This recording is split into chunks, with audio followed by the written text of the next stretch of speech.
नमस्कार दोस्तों, study 247 GK के एक और वीडियो में आपका स्वागत है। तो चलिए दोस्तों, आज बात करेंगे तृतीय आंग्ल मैसूर युद्ध की।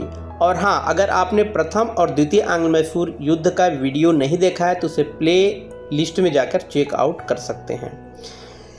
तृतीय आंग्ल मैसूर युद्ध की शुरुआत 1790 ईस्वी में हुई थी।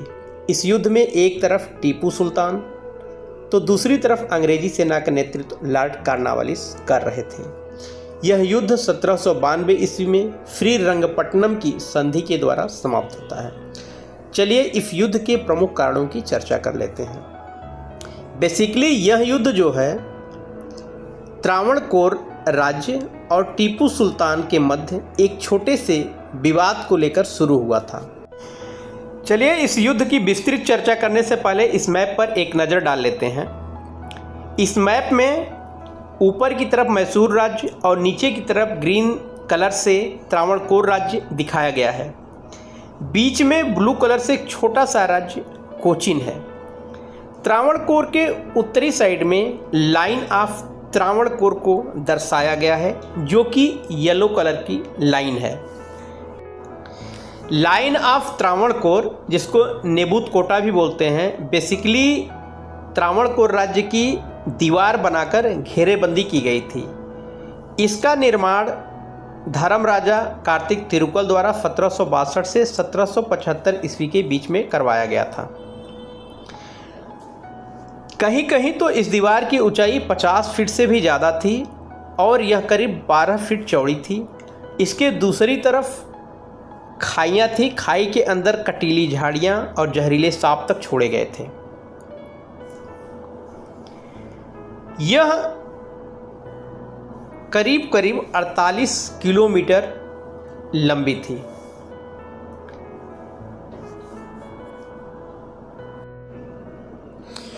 त्रावणकोर के तत्कालीन राजा राम वर्मा द्वारा नेबूत कोटा को और मजबूत बनाने के लिए रास्ते में पड़ने वाले 2 किले जलकोटा और कोनानोर को डचों से खरीदा गया था।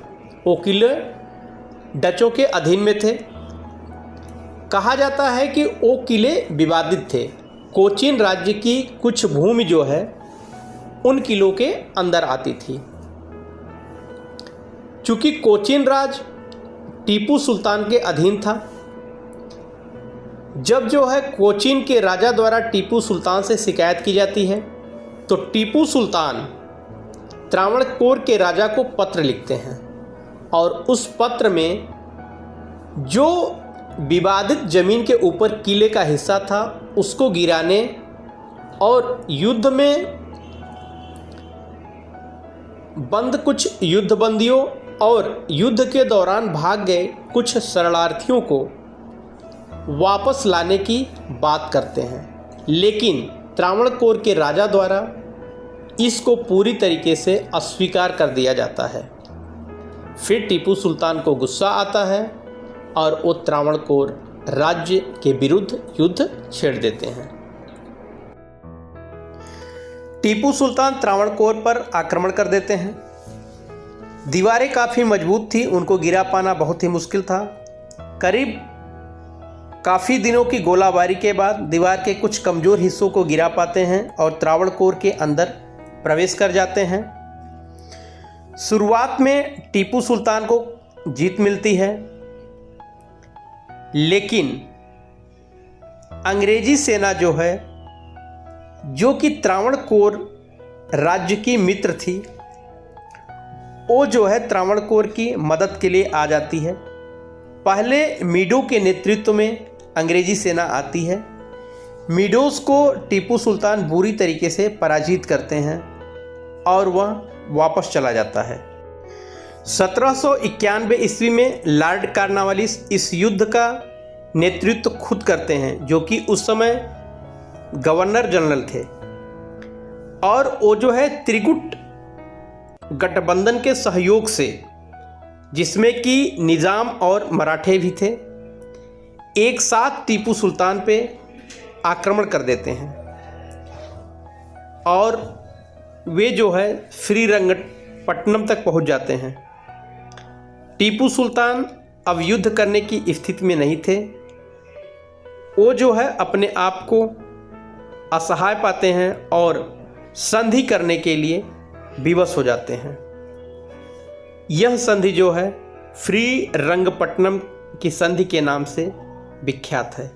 चलिए श्रीरंगपट्टनम की संधि के बारे में देखें। इस युद्ध का प्रमुख परिणाम श्रीरंगपट्टनम की संधि थी।